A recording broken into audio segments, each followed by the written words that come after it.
Matthieu, le premier livre du Nouveau Testament, Matthieu chapitre 5. Matthieu chapitre 5.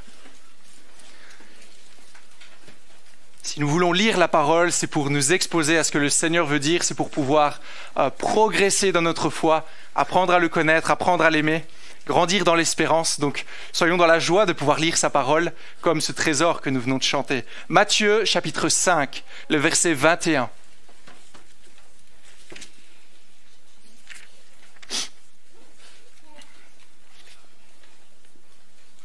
Matthieu 5, verset 21.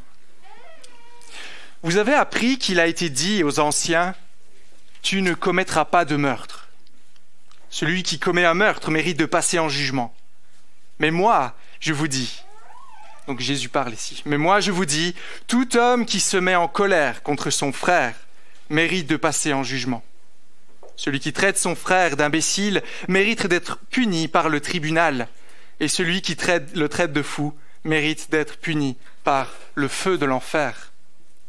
Si donc tu présentes ton offrande vers l'autel et que là tu te souviennes que ton frère a quelque chose contre toi, laisse ton offrande devant l'autel. Va d'abord te réconcilier avec ton frère, puis viens présenter ton offrande.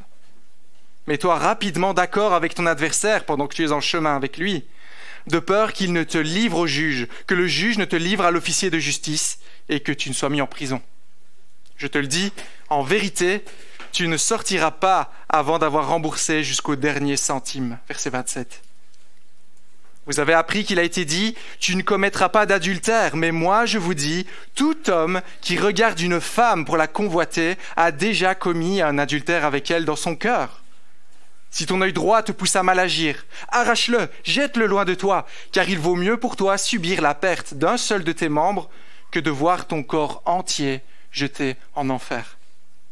Si ta main droite te pousse à mal agir, coupe-la, jette-la loin de toi, car il vaut mieux pour toi subir la perte d'un seul de tes membres que de voir ton corps entier jeté en enfer.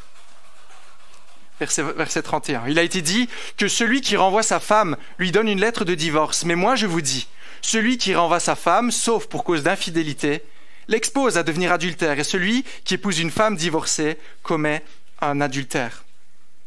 Vous avez encore appris qu'il a été dit aux anciens, « Tu ne violeras pas ton serment, mais tu accompliras ce que tu as promis au Seigneur. » Mais moi, je vous dis, de ne pas jurer du tout, ni par le ciel, ni parce que c'est le trône de Dieu, ni par la terre, parce que c'est son marchepied, ni par Jérusalem, parce que c'est la ville du grand roi.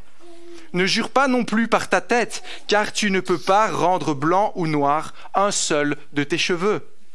Que votre parole soit oui pour oui, non pour non. Ce qu'on y ajoute vient du mal. Verset 38.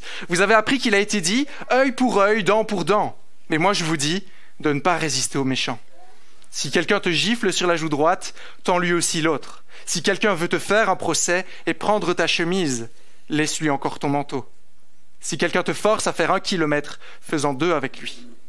Donne à celui qui t'adresse une demande. Ne te détourne pas de celui qui veut te faire un emprunt. Vous avez appris qu'il a été dit, « Tu aimeras ton prochain et tu détesteras ton ennemi. » Mais moi, je vous dis, aimez vos ennemis. Faites du bien à ceux qui vous détestent. Priez pour ceux qui vous maltraitent et qui vous persécutent, afin d'être les fils de votre Père céleste. En effet, il fait lever son soleil sur les méchants et sur les bons, et il fait pleuvoir sur les justes et sur les injustes. Si vous aimez ceux qui vous aiment, quelle récompense méritez-vous? Les collecteurs d'impôts n'agissent-ils pas de même? Et si vous saluez seulement vos frères, que faites-vous d'extraordinaire? Les membres des autres peuples n'agissent-ils pas de même? Soyez donc parfaits, comme votre Père céleste est parfait. Je vous invite à une deuxième lecture, toujours dans l'évangile de Matthieu, au chapitre 23, le chapitre 23, verset 16. Matthieu 23, le verset 16 à 22.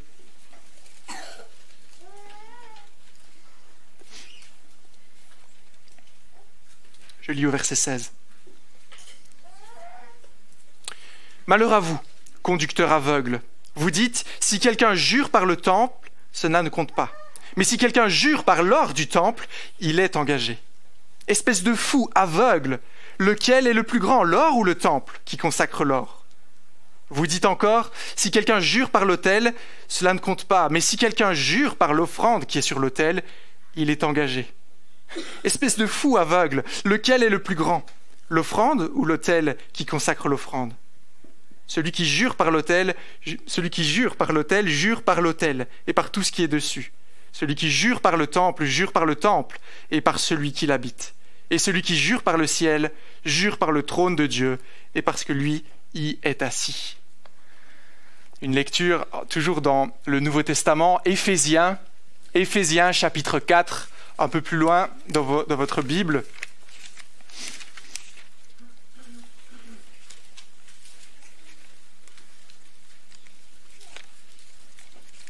Éphésiens chapitre 4, verset 17.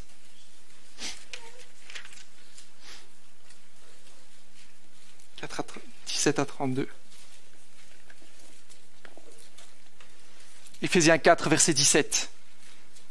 « Voici donc ce que je dis, et ce que j'affirme dans le Seigneur. » L'apôtre Paul parle ici. « Vous ne devez plus vous conduire comme les non-croyants, qui se laissent guider par la sottise de leurs pensées. Ils ont l'intelligence obscurcie. Ils sont étrangers à la vie de Dieu à cause de l'ignorance qui est en eux, à cause de l'endurcissement de leur cœur. Ils ont perdu tout sens moral et se sont livrés à la débauche pour commettre avec avidité toutes sortes d'impuretés. Mais vous, ce n'est pas ainsi que vous avez appris à connaître Christ, si du moins c'est lui que vous avez écouté, et si c'est lui que vous avez été enseigné conformément à la vérité qui est en Jésus. On vous a enseigné à vous débarrasser du vieil homme qui correspond à votre ancienne manière de vivre et se détruit sous l'effet de ses désirs trompeurs, à vous laisser renouveler par l'esprit de votre intelligence, à vous revêtir de l'homme nouveau créé selon Dieu dans la justice et la sainteté que produit la vérité. C'est pourquoi, vous débarrassant du mensonge, dites à chacun la vérité à votre prochain, car nous sommes membres les uns des autres. Si vous vous mettez en colère, ne péchez pas. Que le soleil ne se couche pas sur votre colère. Ne laissez aucune place au diable. Que celui qui volait cesse de voler. Qu'il se donne plutôt la peine de travailler honnêtement de ses mains pour avoir de quoi donner à celui qui est dans le besoin. Qu'aucune parole malsaine ne sorte de votre bouche, mais seulement des paroles qui, en fonction des besoins, servent à l'édification et transmettent une grâce à ceux qui les entendent. N'attristez pas le Saint-Esprit de Dieu par lequel vous avez été marqués d'une empreinte pour le jour de la libération. Que toute amertume, toute fureur, toute colère, tout éclat de voix, toute calomnie, toute forme de méchanceté disparaissent du milieu de vous. Soyez bons, pleins de compassion les uns envers les autres. Pardonnez-vous réciproquement, comme Dieu nous a pardonné en Christ. Et une dernière lecture dans le psaume 119, dans l'Ancien Testament. Si vous ouvrez à peu près la moitié, vous tomberez sur les psaumes de David. Pas que de David, mais sur les psaumes. Psaume 119.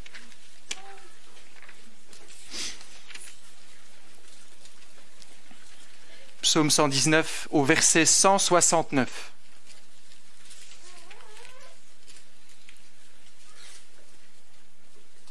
Psaume 119, verset 169.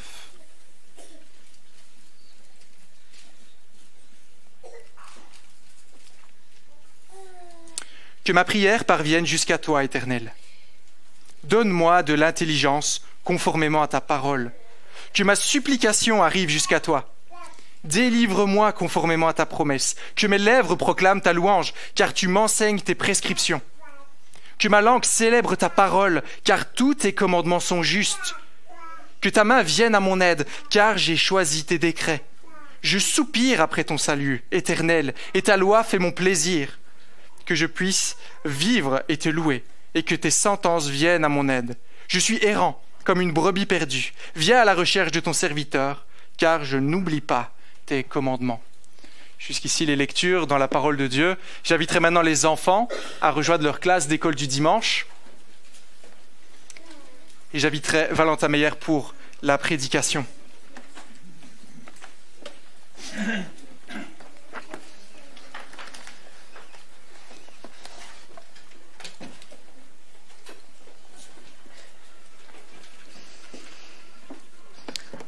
Bonjour tout le monde. Merci Valentin pour les nombreuses lectures. Alors je vous invite à garder votre Bible ouverte à la page 959. Non, dans Matthieu 5.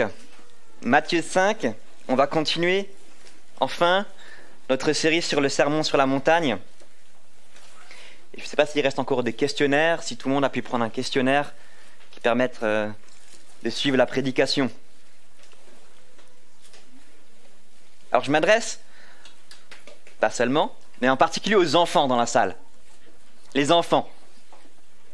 Si vous deviez vous mettre une note à vous-même, une note sur 20, à la question « Est-ce que vous êtes de bonnes personnes ?» Quelle note est-ce que vous vous mettez? La moyenne? Au moins la moyenne. De quel côté pencherait une balance de Roberval? Vous connaissez les balances où on met de chaque côté des poids. De quel côté elle pencherait si on mettait d'un côté toutes vos bonnes actions et de l'autre côté toutes vos mauvaises actions? C'est souvent, trop souvent, l'idée qu'on se fait en considérant notre propre justice. On fixe nous-mêmes les critères, on choisit qu'est-ce qui est grave, qu'est-ce qui n'est pas grave, on se compare à des personnes qui nous arrangent, généralement pires que nous, ou à des groupes de personnes, pour qu'on puisse tranquillement arriver à la conclusion « En fait, je suis quelqu'un de bien. Donc, tout va bien pour moi. Si Dieu existe, dans tous les cas, il va m'accepter parce que je le mérite. » Et en introduction, dans son commentaire sur le passage, Sinclair Ferguson dit que la propre justice, ce que je viens de décrire, c'est certainement la condition spirituelle la plus dangereuse aujourd'hui. Et c'était déjà le cas au temps de Jésus, en particulier avec les scribes et les pharisiens, dans leur manière de considérer la loi. Alors je sais que ça fait un petit moment depuis la dernière prédication, mais on va essayer de se rappeler ce qu'on a vu ensemble pour remettre dans le contexte, pour ceux qui étaient là, se rappeler, pour ceux qui n'étaient pas là, simplement justement pour nous remettre dans le contexte des versets 17 à 20. Jésus nous dit qu'il est venu pour accomplir la loi de Dieu et non pas pour l'abolir. Accomplir, non seulement dans le sens où Jésus va respecter durant sa vie tous les commandements de la loi, il va y obéir de manière parfaite, mais ici, accomplir dans le sens aussi de lui donner tout son sens, toute sa profondeur, et nous montrer point après point qu'en fait nous, on est incapables d'être justes par nous-mêmes, d'accomplir la loi de Dieu. Il a dit, si votre justice n'est pas supérieure à celle des scribes et des pharisiens, alors vous n'entrerez pas dans le royaume de Dieu. Il dit ça à ses disciples. Ça devait être une phrase choquante, ahurissante. Mais comment est-ce qu'on peut faire mieux qu'eux? Les scribes et les pharisiens, qui avaient listé 613 commandements qu'ils voulaient scrupuleusement suivre. Rappelez-vous, ce qu'on avait dit, c'est que en fait, ces scribes et ces pharisiens, eux-mêmes se croyaient, devant les autres, paraissaient être justes. Et pour cela, en fait, ils avaient mis tout un système en place pour abaisser les exigences de la loi à leur hauteur. Comme ça, en abaissant les exigences, ils disent, voilà, on a tout respecté, donc on est parfait et on n'a pas violé la loi de Dieu. Et c'est pourquoi, maintenant, on va voir les 6 exemples que Jésus prend, où il nous dit bien à chaque fois, vous avez entendu qu'il a été dit, et non pas, vous avez lu qu'il a été écrit. Jésus n'est pas en train de s'opposer à ce qui est écrit dans la loi de l'Ancien Testament, mais il s'oppose ici à l'interprétation qu'ont fait de cette loi les scribes et les pharisiens, et à chaque fois il apporte une correction. Mais moi je vous dis. Alors j'ai décidé de traiter l'ensemble des 6 exemples ce matin, donc en une fois, pour plusieurs raisons. non seulement au rythme actuel, même si j'espère bien pouvoir l'intensifier, une prédication, par exemple, ça nous prendrait plusieurs années peut-être, même si chaque exemple mériterait d'approfondir le sujet. Mais surtout, j'ai décidé de traiter tout en une fois parce qu'il me semble qu'il y a un effet cumulatif. Le jour où Jésus a prêché ça devant ses disciples, ils ont tout pris d'un coup, les 6 exemples, les uns après les autres, comme des coups pour que ça fasse mal, pour montrer qu'il y a tellement de domaines dans la vie, dans notre vie, où on est profondément injuste. Et que cela puisse produire en eux, que cela puisse produire en nous une soif de sa justice. Et je vous invite au moment de prendre en main ce texte, je vous invite à ce qu'on s'incline encore un moment dans la prière. Éternel notre Dieu, au moment de plonger nos regards dans le plus grand sermon de tous les temps, le plus beau discours que la terre ait connu, viens-nous en aide, Seigneur, que les mots qui sortent de ma bouche puissent être utiles pour édifier ton Église, utiles pour transformer les cœurs, en nous rappelant, Seigneur, que nous dépendons de ton Esprit, alors nous en appelons à toi. Viens souffler par ton Saint-Esprit, que ta parole puisse ne pas revenir à toi sans avoir produit un effet dans nos cœurs. Et nous te demandons ces choses pour la gloire de ton nom en Jésus-Christ. Amen. Un homme qui est pas bien, qui est malade, il dort mal, il a mal partout, il n'a pas d'énergie, il n'est pas bien dans son travail, il n'arrive pas à faire ce qu'il doit faire, il perd ses capacités, il va voir un médecin. Et le médecin, il lui décrit quelqu'un en bonne santé. Il dit, une personne en bonne santé se couche le soir, s'endort rapidement, dort d'une traite, 7 ou 8 heures, ouais, peut-être 6, entre 6 et 8 heures, peut-être plus ou moins. En se réveillant, il est en pleine forme, il a de l'énergie pour faire tout ce qu'il a à faire durant la journée, travailler, faire son sport, faire la cuisine. Il a fait sa cuisine, il prend son repas, il peut manger ce qu'il veut sainement, mais il peut manger ce qu'il veut, il n'a pas de problème de digestion, tout va bien. Il a les capacités pour encore produire un peu de travail le soir et se recoucher, se rendormir, etc., etc. Pourquoi le médecin fait une telle description à l'homme malade? Il n'est pas en train de lui faire une telle description pour que la personne qui est malade se dise « Ok, c'est bon, je vais me ressaisir, je vais faire des efforts pour être en bonne santé. » Non. Il lui fait cette description pour lui apporter un diagnostic, pour lui montrer ce qu'il n'est pas, pour qu'il sache qu'il est malade. Et le médecin lui dit ça aussi, c'est une manière de le convaincre, en lui disant « Du coup, laisse-moi essayer de te soigner. » Alors, l'exemple a ses limites. Il est bien imparfait, mais il me semble que le principe, il est le même ici. Jésus nous donne sa loi, non pas pour nous dire que nous devons faire ceci, cela, pour tout obéir et ensuite aller mieux, mais pour nous montrer justement que ça ne va pas chez nous, qu'il y a un problème, pour qu'on puisse avoir le bon diagnostic. La maladie mortelle du péché nous atteint tous dans tellement de domaines et nous avons besoin de lui, de sa justice, pour nous soigner. Alors, après cette longue introduction, on va commencer à nous plonger dans le texte. Le plan de ce matin peut paraître un peu violent, mais je pense que c'est ce que Jésus voulait être. Un peu violent, un peu provocateur. Montrer aux personnes qui étaient devant lui qu'elles se retrouvent à genoux, incapables de respecter toute la loi. Premièrement, nous sommes tous concernés par le meurtre. Versets 21 à 26. Ensuite, nous verrons que nous sommes tous concernés par l'adultère, les versets 27 à 32. Nous sommes tous concernés par le mensonge, les versets 33 à 37. Les versets 38 à 42, le 4e point. Nous sommes tous souvent revendicateurs de nos droits dans des situations d'injustice. Et enfin, on est tous aimants, mais comment est-ce qu'on aime ? On commence, on est tous des meurtriers. Si quelqu'un vous demandait, est-ce que tu es un meurtrier?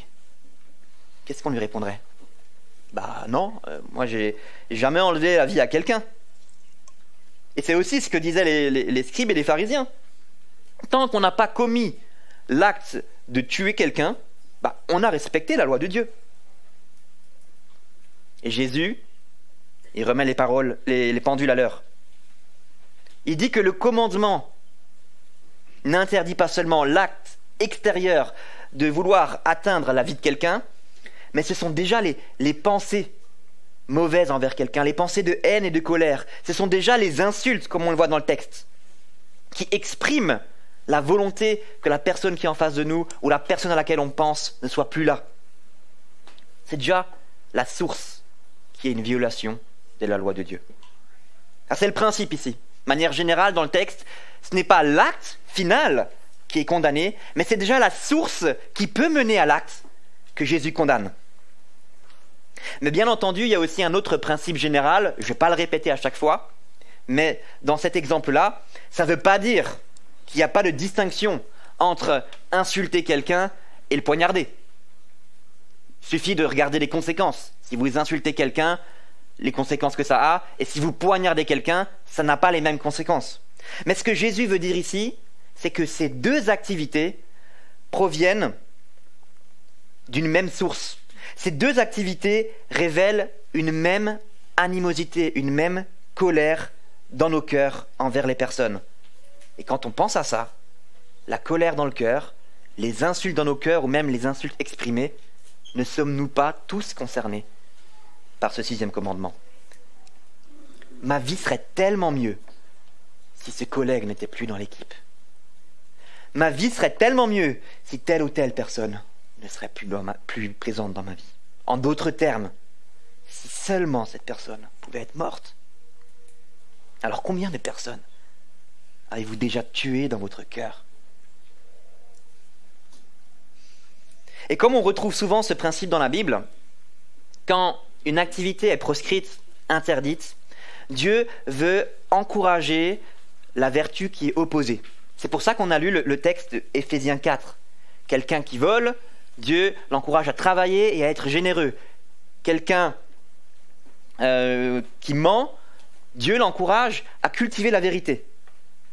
Et ici, Jésus nous donne deux exemples pour nous montrer que face à la colère, face à la haine, face à la dispute dans notre vie, il faut cultiver la réconciliation. Alors premièrement, l'offrande à l'Église. Jésus nous montre qu'il est important de d'abord se réconcilier avant d'entreprendre toute autre activité. Ici, une activité de piété, avant de rendre un culte, etc. D'abord, c'est important, c'est nécessaire d'être en règle, d'avoir de bonnes relations avec les autres. Le deuxième exemple, c'est la discussion. C'est deux personnes qui sont en dispute, qui vont au tribunal et qui discutent sur le chemin. Jésus les encourage à faire quoi? À trouver un accord, promptement, rapidement, parce que s'ils arrivent devant le tribunal, les conséquences seront plus lourdes. Et vous voyez, c'est intéressant de ne pas sortir ces versets de leur contexte. Pour pas leur dire. Souvent, on entend dire que ces versets sont là pour nous donner des exemples de conseils juridiques, savoir comment agir quand on est dans une dispute avec quelqu'un ou qu'on a des problèmes légaux. Non. Jésus nous donne, premièrement et principalement, ces deux illustrations pour nous montrer combien il est important d'avoir de bonnes relations avec les autres. L'illustration de l'homme à l'Église nous montre la nécessité de la réconciliation. Et l'illustration des deux hommes qui sont en train de marcher vers le tribunal nous montre l'urgence de la réconciliation. Alors, l'application pour notre vie, elle est dans ces illustrations en fait, parce que ça nous concerne tous, ça nous parle. Cultiver la réconciliation. Même quand c'est l'autre personne qui est en tort. Même quand c'est l'autre personne en face de vous qui est en colère. C'est compliqué. C'est difficile. Et pourtant, si on regarde le texte, c'est ce qui est écrit. Si quelqu'un a quelque chose contre toi, c'est même pas toi qui as quelque chose contre lui. Prenons l'initiative de la réconciliation. quand le ton monte lors d'un repas de famille par exemple, et qu'on aimerait tellement qu'une personne ne soit plus à table avec nous. Quand le remplissage du lave-vaisselle est source de tension. Qu'on aimerait tellement que notre femme ou notre mari ne soit plus dans la cuisine à ce moment-là. Demandons de l'aide à Dieu pour qu'on puisse avoir ce cœur disposé à entreprendre la réconciliation. Même si c'est l'autre qui est en tort. Même si l'autre personne ne le mérite pas en fait. Même si on pense qu'elle ne le mérite pas. Suivons l'exemple de Jésus-Christ en fait. Il n'a pas simplement regardé à notre péché. Et en effet, on ne le mérite pas du tout. Et pourtant, Jésus nous a réconciliés avec Dieu. On est tous concernés par le meurtre. Le deuxième point que Jésus aborde, on est tous concernés par l'adultère. Tu ne commettras pas d'adultère. Les scribes et les pharisiens, ils ont interprété ça comme tu n'auras pas de relation sexuelle avec quelqu'un d'autre que ton mari ou ta femme. Le reste, pas de problème. Tout ce qui est avant, il n'y a pas de problème. Tu as respecté la loi de Dieu. Ils ont baissé les exigences pour l'adultère. Mais les scribes et les pharisiens sont allés plus loin. Dans la suite, dans ces versets, versets 27 à 32, on voit qu'ils parlent aussi du divorce. Ils ont baissé les exigences pour le divorce aussi. Vous vous rappelez la dernière fois? Peut-être pas. On en avait parlé. Pour un oui ou pour un non. Pour un repas mal fait. Pour une baisse de l'attirance physique, les scribes et les spécialistes de la loi de l'époque ont mis un système en place qui leur permettait de divorcer. Ils ont réinterprété à leur manière le commandement de l'Ancien Testament pour dire qu'il y a plein de situations dans lesquelles ils peuvent divorcer. Ma femme cuisine mal, je peux divorcer. En plus, la voisine, elle cuisine bien. Donc je vais pouvoir me marier avec la voisine. Ma voisine, qui est maintenant ma femme, a pris trop de poids, je peux divorcer. En plus, sa cousine est très gentille. Etc. Etc. Si on prend bien tout ensemble, en baissant les exigences de l'adultère et en baissant les exigences du divorce, les scribes et les pharisiens ont mis en place un système qui leur permet tout simplement de vivre leur vie sexuelle, leur vie conjugale comme ils veulent, de pouvoir multiplier les partenaires sexuels en disant « nous, on respecte la loi de Dieu ».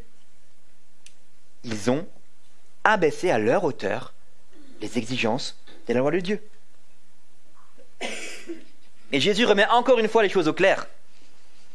Encore une fois, ce n'est pas l'acte final qui est proscrit ici, mais c'est la source ou les différentes sources dans nos vies qui peuvent mener à l'acte final. Les mauvaises pensées, les mauvaises lectures, éventuellement s'exposer à de mauvaises images dans les séries télé, dans les films, les regards de convoitise qu'on peut avoir dans la vie quotidienne. Toutes ces sources-là, toutes ces situations qui sont des graines que si on les arrose, peuvent mener à l'adultère. Ne sommes-nous pas, d'une manière ou d'une autre, tous concernés par l'adultère? On a un exemple biblique très, très connu et très clair de tout ça. David avec Bathsheba. Un regard de convoitise. Et au lieu de prendre au sérieux le péché et de lutter contre ça, David s'est laissé aller à ses émotions. Et vous savez ce qui en est suivi. Une petite graine. Qui paraît peut-être rien du tout. Une petite pensée, une petite remarque, un regard. C'est rien. Mais si on l'arrose, si on ne l'arrache pas, il peut devenir un arbre. Et c'est plus facile de se débarrasser d'un gland que d'un chêne, on est d'accord? Et c'est pour ça que Jésus prend deux illustrations. S'arracher un œil, se couper un bras, bien entendu. C'est pas quelque chose à faire littéralement, mais ce que Jésus dit ici, c'est qu'il faut prendre au sérieux le péché. Il faut combattre le péché dans notre vie, lui faire face. Ne pas le laisser se développer. Dès qu'on le voit dans notre cœur, il faut l'arracher de notre vie. C'est une activité, c'est quelque chose d'actif. John Owen disait « Tuez le péché ou c'est lui qui vous tuera ». Alors comment on peut appliquer cela dans notre vie? déjà considérer, réfléchir, être honnête avec nous-mêmes, voir quelles sont au quotidien les sources de mauvaises pensées, les sources de mauvaises situations dans lesquelles on peut se trouver, et prendre des mesures concrètes, pratiques, peut-être avec l'aide de quelqu'un, pour pouvoir ne pas être dans de telles situations où ces graines peuvent germer et grandir. En tant que couple, nous rappeler aussi la beauté du mariage institué par Dieu et l'horreur du divorce. Dieu le tient en dégoût d'ailleurs. Dans Malachie 2, verset 15, il le dit. Donc nous connaissons les vertus opposées à cultiver dans notre vie. Chérir notre alliance avec notre conjoint. Chérir notre alliance avec Dieu. Aimer Dieu, aimer notre conjoint. Protéger soigneusement et activement notre vie conjugale quand on est marié, ou simplement notre vie d'alliance avec Dieu, et arracher dans nos cœurs tout ce qui pourrait venir ternir ou détruire la joie de notre alliance, de notre amour. Il vaut mieux, dit Jésus, perdre un moment, même un mois ou une année de plaisir et de joie qui passe, émotionnelle, une joie injuste même. Il vaut mieux perdre cela. Il vaut mieux perdre un œil que de tout perdre. Soi-même, sa femme, sa famille, et se retrouver perdu pour avoir méprisé la parole de Dieu. Alors, qui peut lire l'enseignement de Jésus-Christ ici et le comprendre sans trembler dans le monde dans lequel nous vivons, qui nous pousse à aller dans ces directions-là, qui nous pousse à la convoitise, qui nous pousse à nous laisser être guidés par nos émotions? Qui peut comprendre cela sans trembler? Que Dieu nous vienne en aide. Que Dieu nous vienne en aide à être fidèles à nos conjoints, qu'il nous vienne en aide à être fidèles à nos futurs conjoints, ou alors tout simplement fidèles à lui-même. On est tous concernés par l'adultère. Troisième point, on est tous concernés par le mensonge. Est-ce que vous connaissez, on en connaît tous une, enfin je pense, une personne qui dit toujours « je te jure que ». Moi, quand j'ai préparé ce point, ça m'a fait penser à une élève qui me dit toujours « Monsieur, je vous jure que j'ai fait l'exercice, mais j'ai oublié le cahier à la maison. » Ok, oublie pour le cahier. Semaine d'après, elle a son cahier, montre-moi l'exercice. « Monsieur, je vous jure que je l'ai fait, mais j'ai perdu la feuille. » Souvent, les personnes qui ont tendance à répéter « je te jure que, je vous jure que », elles ont un peu la réputation en fait d'être des menteuses. Et si je parle du mensonge, au moment de nous pencher sur cette partie du texte qui parle qui traite des serments, c'est parce qu'il me semble que c'est ce que Jésus reproche aux pharisiens, aux spécialistes de la loi ici. Ils ont détourné le commandement qui interdissait de ne pas jurer, enfin qui interdissait de jurer par Dieu, qu'on retrouve dans le Lévitique 19. Et ils ont mis en place, encore une fois, tout un système pour pouvoir mentir. Si on jure par telle chose, pas de problème, on n'est pas tenu. Par contre, si on jure par une autre chose, là, ça pose problème. Et c'est pourquoi on a lu le texte ensemble. On a lu le texte de Matthieu 23. C'est là où Jésus nous montre ce qu'ils ont mis en place comme système. Jurer par le temple, c'est pas grave. Si tu tiens pas ta promesse, t'es même pas fautif. Par contre, jurer par l'or du temple, c'est grave. Et qu'est-ce que fait Jésus ici? Jésus, il condamne toute manière de jurer. Il est en train de dire que dans la vie de tous les jours, un citoyen du royaume des cieux, on ne devrait pas avoir recours au juron ou au serment. Alors, sans rentrer dans les détails, Jésus n'est pas en train de dire qu'il ne faut absolument pas prêter serment du tout. Jamais de la vie, en aucune situation. Lui-même l'a fait. Matthieu 26, quand il est devant le Sanhédrin à la fin de sa vie, Jésus prête serment. L'apôtre Paul, dans 2 Corinthiens, au chapitre 1, verset 23, il prête aussi serment devant les Corinthiens. Donc, quand on est dans des situations graves, où cela peut être utile dans un contexte même de tribunal, il semble qu'il y a des exceptions pour pouvoir prêter serment et appuyer notre parole avec vérité. Mais en dehors de ces exceptions, Jésus nous dit simplement que dans notre vie quotidienne, nous n'avons pas à prêter serment, nous n'avons pas à jurer, nous n'avons pas besoin à avoir besoin de dire « je te jure que ». On ne devrait pas avoir besoin de simplement toujours nous justifier. Pourquoi on se justifie à chaque fois qu'on dit quelque chose en fait? Est-ce que ce n'est pas une manière de dire indirectement que parfois on n'est pas honnête? Là on est honnête, mais parfois pas. Donc on donne une justification. C'est un peu moins explicite que pour les premiers exemples ici, mais la vertu opposée que Jésus encourage à vivre tout simplement, c'est de vivre une vie dans la vérité, autant que faire se peut. De vivre une vie avec un discours intègre. Que quand on dit oui, ça soit oui. Que notre non soit simplement non. Que l'intégrité de notre vie quotidienne fait que quand on dit non, on n'a pas besoin d'expliquer pourquoi. Les gens savent qu'on est clair, qu'on est dans la vérité, parce que notre vie le démontre. Et même si on peut penser que en général, quand on dit une promesse, on la tient.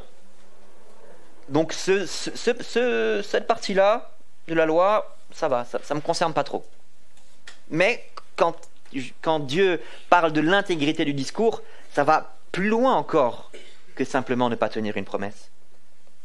Exemple, si vous déformez les propos d'une personne pour l'enfoncer, pour la dénigrer, ou pour vous victimiser vous-même auprès des autres, quand vous déformez les propos d'une personne, ou même vos propres propos pour vous mettre en avant. Quand vous racontez une situation, vous racontez certaines choses qui sont passées, mais vous en mettez quelques-uns d'autres de côté. Soit, encore une fois, pour vous mettre en avant, oui, c'est moi qui ai tout fait, c'est moi qui ai fait gagner mon équipe, etc., etc. Ou alors, quand vous parlez seulement des choses négatives, quand vous parlez d'une personne, exagérer une situation pour dénigrer une personne ou pour nous glorifier, c'est ne pas avoir un discours intègre. Si tu savais comme cette personne m'a parlé, tu comprendrais pourquoi j'ai réagi comme ça. Tu sais ce qui est arrivé à un tel? On m'a dit que... On ne sait même pas ce qui s'est vraiment passé. Et pourtant, on prend des fois plaisir à relayer des calomnies, des médisances pour soit nous mettre en avant, soit baisser les autres. Travestir la réalité, calomnier, médire, déformer des propos, faire des promesses qu'on n'est pas capable de tenir. Qui peut dire qu'il n'a pas été concerné par cela, même cette semaine? On est tous concernés par le mensonge. Alors, en application dans notre vie, la vertu opposée à cultiver, on a dit, c'est veillons sur notre langue, sur nos propos, réfléchissons à ce que l'on dit. Cultivons un vrai amour pour la vérité et aspirons à vivre une vie exemplaire. Une vie exemplaire avec un discours intègre qui fait que quand on dit oui, ça suffit. Quand on dit non, notre non est non, notre oui est oui. Sans qu'on ait besoin de rajouter quelque chose. C'est jamais bon signe. 4e point. On a vu qu'on est tous concernés par le meurtre, par l'adultère, par le mensonge. Chaque exemple que Jésus prend, c'est pour nous montrer que dans tous les exemples, on est tous concernés. 4e point, on est tous, trop souvent, revendicateurs de nos droits. Et Jésus prend quel exemple? Il prend la loi du talion. On connaît tous la loi du talion dans sa version raccourcie. Œil pour œil, dent pour dent. Mais qu'est-ce qu'ils ont fait les pharisiens? Ils ont sorti la loi du talion de son contexte pour l'appliquer à un contexte qui les arrangeait. Explication. La loi du talion, c'était une instruction juridique. C'était utilisé au tribunal à l'époque. La loi du talion, elle concernait la punition, la peine, la sanction. Si vous volez un bœuf, vous devez rendre un bœuf. Si vous avez un bœuf. Par contre, si vous n'avez pas de bœuf, vous devez rendre à la personne l'équivalent d'un bœuf. Si par votre faute, quelqu'un perdait un œil, vous n'allez pas vous arracher un œil et lui donner. Mais par contre, vous devez, la punition, la sanction envers vous, elle sera à la hauteur, elle sera proportionnelle à la perte de la personne offensée. Donc, la loi du talion, c'est simplement une punition qui est proportionnelle à la perte encourue. Les pharisiens, ils ont fait quoi? Ils ont utilisé la loi du talion pour justifier leur vengeance. Ils ont sorti la loi du talion dans son aspect juridique pour la punition, pour l'utiliser de manière personnelle. Donc du juridique, c'est passé au personnel. Parce que si on réfléchit bien, si la loi du talion, elle est donnée pour donner une proportionnalité à la sanction, ça veut dire que la loi du talion, elle est là pour enrayer la vengeance, et non pas pour la justifier. Et les pharisiens ont fait l'inverse. Pour eux, la loi du talion, œil pour œil, dent pour dent, si quelqu'un me frappe, je le frappe. Si quelqu'un me vole, je le vole. Alors que ce n'est pas du tout le but de la loi du talion. Et Jésus prend 3 illustrations. On va un peu s'arrêter sur l'une ou l'autre d'entre elles, parce que souvent elles sont mal utilisées, elles sont sorties hors de leur contexte. Et c'est très important de remettre ces 3 illustrations dans le contexte culturel de l'époque, pour ne pas penser simplement qu'un chrétien, il doit faire office de paillasson. Il doit simplement accepter, prendre sur lui et se taire. Non! Tendre l'autre joue, tendre la joue gauche. Il faut savoir que dans la culture juive, on frappait de la main droite. Donc, réfléchissez bien, on frappe de la main droite, parce que la gauche était considérée comme impure. Et ici, on parle si on te frappe sur la joue droite. Comment se fait un coup de la main droite sur une joue droite? Si on réfléchit bien, pour toucher la joue droite de quelqu'un, on pourrait, mais naturellement, c'est un revers. Donc ici, il ne faut pas prendre en considération que quand on te frappe sur la joue, c'est dans la bagarre.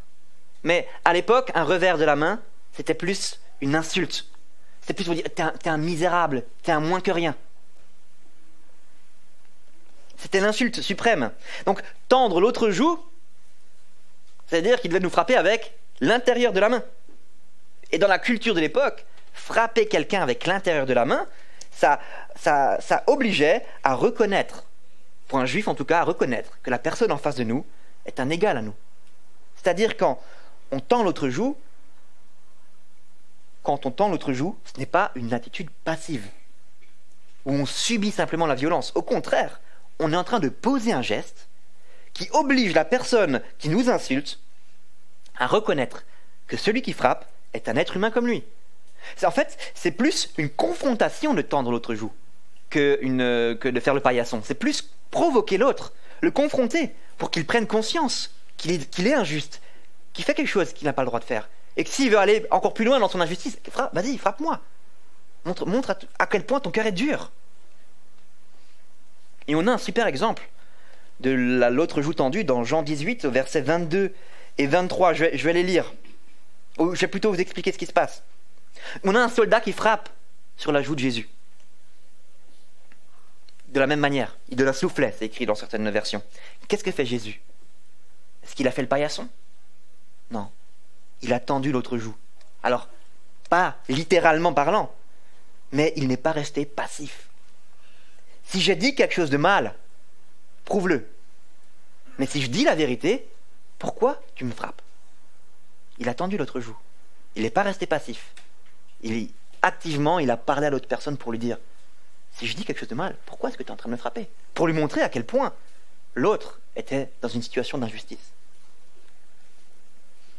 Donner le manteau, en plus de la tunique. Même logique. Contexte culturel de l'époque, le manteau, c'était la seule chose à laquelle on n'avait pas le droit de toucher. Une personne pouvait être endettée comme jamais, on pouvait tout lui prendre, sauf son manteau. Parce que dans la culture de l'époque, le manteau, c'était pas seulement pour s'habiller, mais c'était aussi pour se réchauffer, se protéger. Ça pouvait même faire office de lit. Le manteau, c'était la protection ultime et la loi interdisait de prendre le manteau. Encore une fois, si quelqu'un injustement vous prend votre tunique, donner son manteau, c'est un geste provocateur. Bah tiens, prends aussi mon manteau tant que tu y es. pour montrer à la personne la dureté de son cœur. Va au bout de ta dureté. Faire un 1000 et faire un deuxième 1000. Même principe. À l'époque, pour faire un 1000, pour expliquer ce que c'est, les soldats romains pouvaient demander à un passant dans la rue de porter une charge lourde sur un 1000. Sur, alors, 1 kilomètre ou 1000 pas, ça dépend peut-être de votre traduction. En tout cas, sur une distance. Officiellement, on ne pouvait pas refuser. Si on te demande de faire un 1000, fais-en un deuxième. Si injustement on te demande de faire quelque chose, va plus loin. John Stott, dans son commentaire sur le passage, dit que le geste, une nouvelle fois, ne doit pas être compris comme une invitation à subir passivement une injustice, mais à oser un geste pour ouvrir les yeux de l'adversaire sur l'illégitimité de son bon droit. Donc, ce qu'enseigne Jésus ici, c'est qu'il faut se rendre vainqueur du mal par le bien. Au lieu de rendre la monnaie de la pièce, œil pour œil, dent pour dent, se venger, pourquoi ne pas activement poser un geste que l'autre ne s'attend pas? Un geste positif, doux, un geste actif qui va surprendre l'autre. Répondre au mal de l'autre par le bien qu'il ne mérite pas. Ça pourrait être une manière de le surprendre dans un premier temps, mais aussi une manière de le désarmer. Et pourquoi pas, qui sait, une manière de le gagner, qu'il prenne conscience de son injustice. Alors comment vous en sortez-vous avec ce commandement? Vous arrive-t-il jamais que votre conjoint vous critique d'une manière un peu injustifiée, sous le coup de l'émotion? Tu penses qu'à toi tout le temps. C'est quoi votre réaction naturelle, spontanée? Est-ce que vous le répondez avec un sourire et un compliment qui va lui faire comprendre qu'elle s'est un peu emportée? Ou est-ce que vous allez répliquer pour revendiquer vos droits? Moi, je pense qu'à moi. Si tu savais tout ce que j'ai fait aujourd'hui, comment tu peux dire ça? Si moi, je relevais chaque fois que toi, tu pensais qu'à toi, on y sera encore demain. C'est pas plutôt ce qu'on a tendance à faire? Moi, si, en tout cas. Et c'est pas facile, hein. C'est pas facile de savoir comment se traduirait tendre l'autre joue dans les situations du quotidien.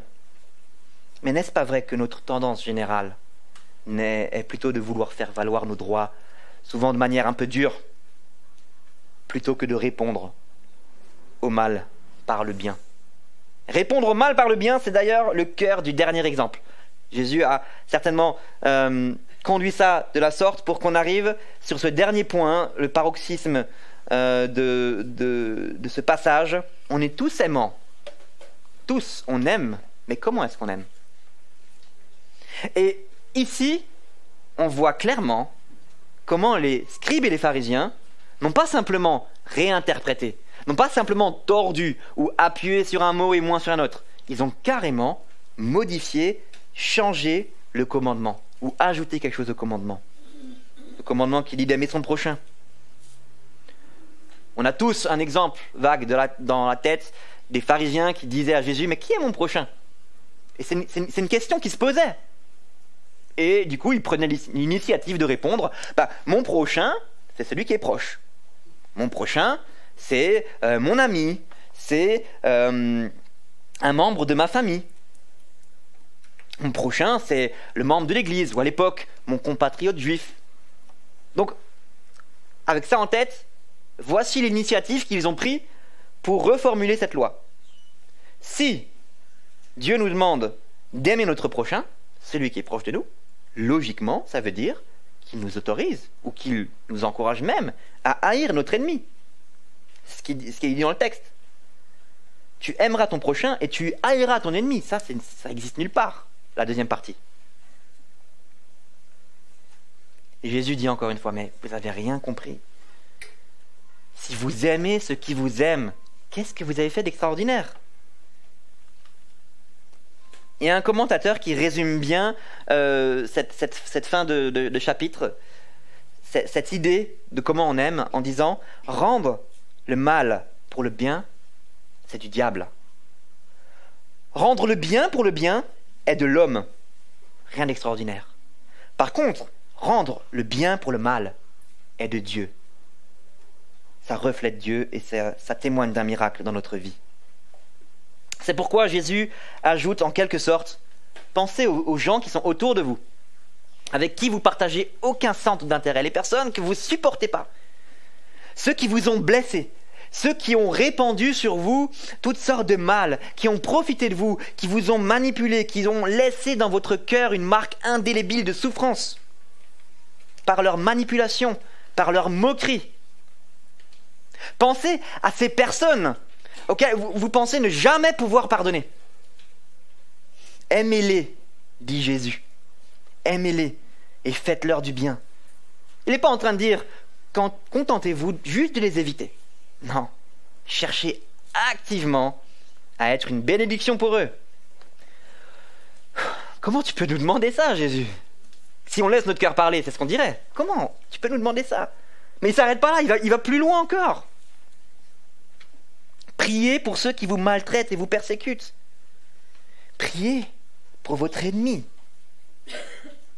Ça dépasse tout. Ça va trop loin pour nous, on a l'impression. Parce que la prière, quand on prie pour quelqu'un, ça exprime notre amour envers une personne. Priez pour notre ennemi. Est-ce que vous priez? Ou est-ce que vous priez facilement pour des personnes sans les aimer, sans les apprécier? Compliqué. Il faut aimer une personne pour qu'on puisse prier ou avoir envie de prier pour elle. Pourtant, Jésus nous dit non. Prie pour tes ennemis.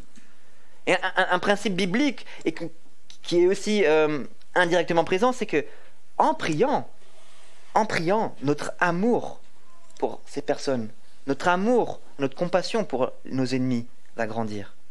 Alors, nous n'avons pas à attendre d'éprouver des sentiments, attendre qu'il y ait de l'amour qui soit présent dans notre cœur pour notre ennemi, pour prier pour lui. Mais en priant, notre amour naîtra, grandira et s'affermira même pour les personnes qui nous ont causé le plus de tort. Jésus, il priait pour ses bourreaux qui étaient en train de lui enfoncer des clous dans les mains et dans les pieds. Père, pardonne-leur car ils ne savent pas ce qu'ils font. Si une des pires tortures que la terre a portées, la crucifixion, n'a pas réussi à faire taire Jésus, lui qui est notre exemple, notre modèle, à qui nous voulons ressembler, quel petit orgueil froissé, quelle douleur ou quelle injustice dans notre vie pourrait justifier qu'on ne prie pas pour quelqu'un. Aimez vos ennemis, bénissez ceux qui vous maudissent, faites du bien à ceux qui vous haïssent, priez pour ceux qui vous maltraitent et vous persécutent. Ça va tellement loin, tellement loin. Alors oui, c'est le propre de l'homme, on aime, mais comment est-ce qu'on aime? Est-ce que tu aimes ceux qui t'aiment, comme tout le monde, ou est-ce que tu aimes même ceux qui t'aiment pas? Et tu reflètes Dieu dans ce sens-là. Alors pas de colère, pas de mensonge, pas de mauvais regard, pas de jurons, pas revendiquer nos droits, aimer nos ennemis. À la fin on arrive, on dit mais Jésus tu veux quoi? Tu attends de nous la perfection? Et on arrive au dernier verset. Soyez donc parfaits comme votre Père Céleste est parfait. Ok, c'est bien ce que tu veux, la perfection.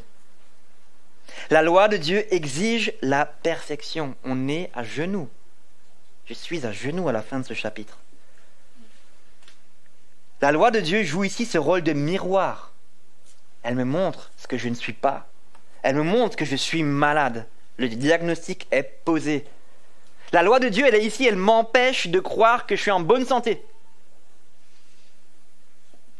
Elle m'empêche de me leurrer, d'être content de ma propre justice, content de mon, je sais pas ce que vous avez mis, mon 12, mon 15 sur 20, en me disant, c'est bon, je vais être accepté, j'ai la moyenne. Non. Ryle, dans son commentaire, à la fin de son commentaire sur ce passage, dit quelque chose, une phrase que j'ai mis sur vos questionnaires qui est vraiment intéressante et qui résume bien la pensée aussi d'aujourd'hui. Il l'a écrit, je ne sais plus quel siècle c'était, mais c'est toujours tellement d'actualité. L'ignorance de la signification réelle de la loi est la principale raison pour laquelle un si grand nombre de gens n'estiment que faiblement l'Évangile et se contentent d'un petit christianisme de forme. Ils ne comprennent pas la rigoureuse exactitude et la sainteté des 10 commandements de Dieu. S'ils les connaissaient mieux, ils n'auraient aucun repos jusqu'à avoir trouvé leur salut en Christ. Heureux ceux qui ont faim et soif de justice. Vous vous rappelez les béatitudes. Mais on doit avoir une justice parfaite. Un 20 sur 20 qu'on n'est pas capable d'avoir.